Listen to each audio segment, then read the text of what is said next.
It has been conveyed that the Mexican cartels are involved in human smuggling operations in Canada. And although we have information that the Mexican cartels are in Canada and are operating, we don't know if they're behind all of the human smuggling operations. We have investigations ongoing that are looking into these organized network, and because of the lucrative nature of it, like I said earlier, it's most probable that organized crime is behind some of those, organized smuggling operations. But the investigations will reveal that in due time.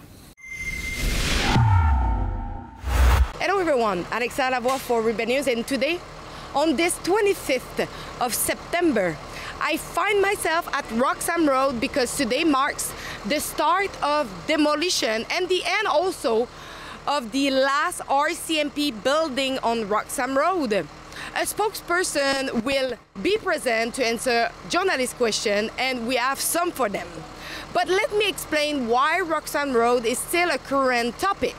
Roxham Road, once a well-used entry point for asylum seekers into Canada from the United States, underwent significant changes following the closure of the long-standing Safe Third Country Agreement loophole in March.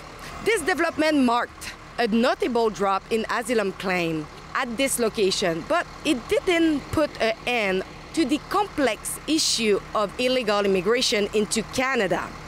In fact, asylum seekers began arriving in Canada via commercial flights, primarily landing at airports in Ontario and Quebec, including Toronto and Montreal.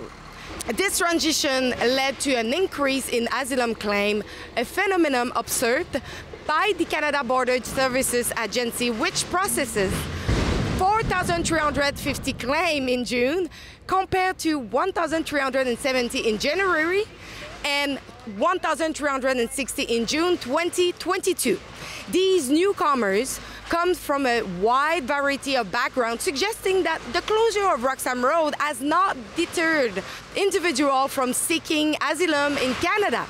The challenge lies not only in their increased number, but also in the varying method of entry.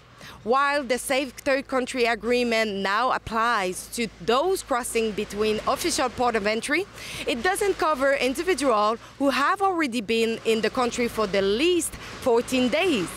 Some asylum seekers have resorted to cover border crossing, often hiding from authorities for 2 weeks before making their climb. These cover border crossings have led to an emergence of smuggling enterprise. Criminal entities have established secretive migration routes for illegal immigrants, enabling them to enter both the US and Canada discreetly. These networks not only facilitate the passage of people, but also engage in the illicit trafficking of drugs, tobacco, and firearms, posing a serious, significant security concern. Although Roxham Road has seen changes in recent months, the challenge of illegal immigration persists in Canada. Asylum seekers are adapting to new routes, and trafficking networks have expanded their operation.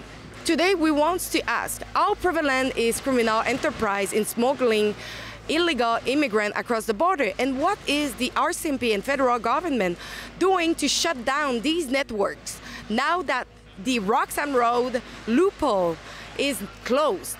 Let's see what they will answer to us today.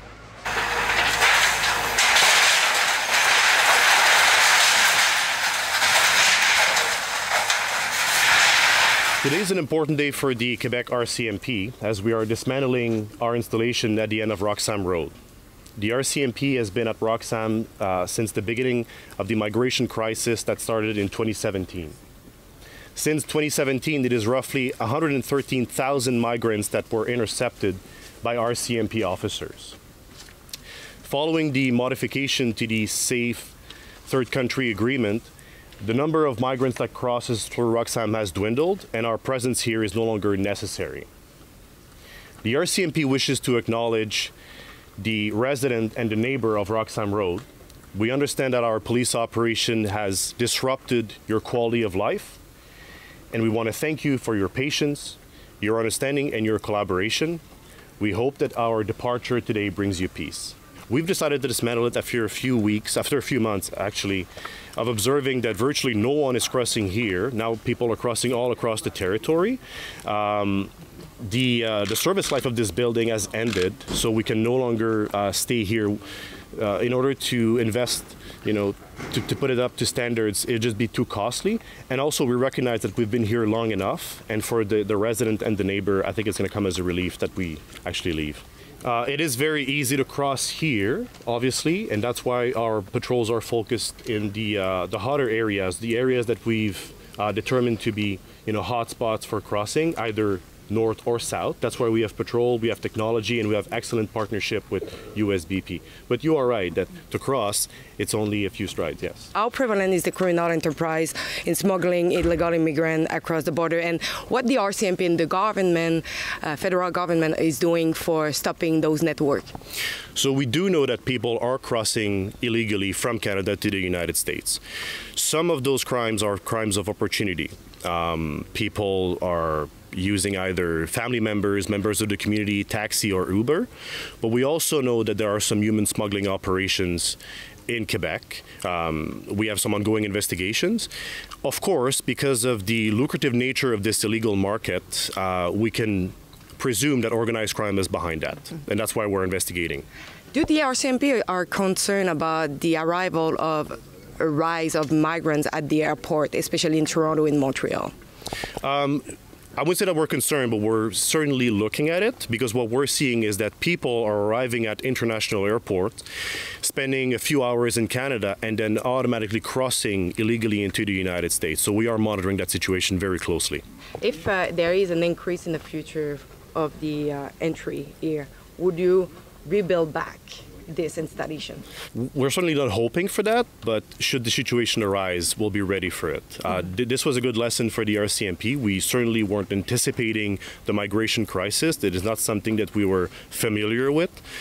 It required a lot of adaptation from our officers. So should the situation arise where another crossing, becomes a trend, an international trend actually, we'll be ready for it. I was just wondering, since the Roxham Road is closed, do you qualify the situation that got better, or you think that spread the problem across the border? I can qualify the problem as better or worse. It's just, it has changes. It changed, right? So right now what we're faced with is a few crossing north or south across the territory. It was easier to manage, of course, when everyone was crossing through here, because we had the installation and we had the logistics in place. But now we're back to what it was before the crisis. So, of course, we need to strike that balance between enforcing the law and ensuring that we're not putting these people into harm's way. And we have seen some tragedy. There's an individual who died here a few years ago. There's the Manitoba tragedy and also the Akwesasne one.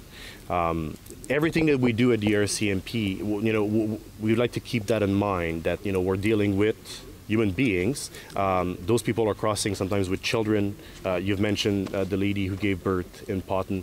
That was an unfortunate accident. We want to reinforce that crossing through the woods is dangerous. And for anyone watching this, if anyone tells you that it's going to be, a walk in the park, it won't. Because at night, you get disoriented. Now the temperature gets colder, the nights, it's hard, and it's easy to get disoriented. And once you get disoriented, and you walk for hours in the woods, then hypothermia sets in. And if you're with young children, then it becomes a problem. And then we've, in the past few winters, we've had to mount search and rescue operations to rescue those people that were, their safety was at risk. If there is like certain network that you did focus on and you are investigating on for the crime, organized crime? So it has been conveyed that the Mexican cartels are involved in human smuggling operations in Canada. And although we have information that the Mexican cartels are in Canada and are operating, we don't know if they're behind all of the human smuggling operations. We have investigations ongoing that are looking into these organized network, and because of the lucrative nature of it, like I said earlier, it's most probable that organized crime is behind some of those, organized smuggling operations. But the investigations will reveal that in due time. So don't forget that you can rewatch all our report about Roxham Road and illegal immigration at roxhamroadexposed.com. And also, if you want, you can contribute generously to help us to cover those stories. Thanks.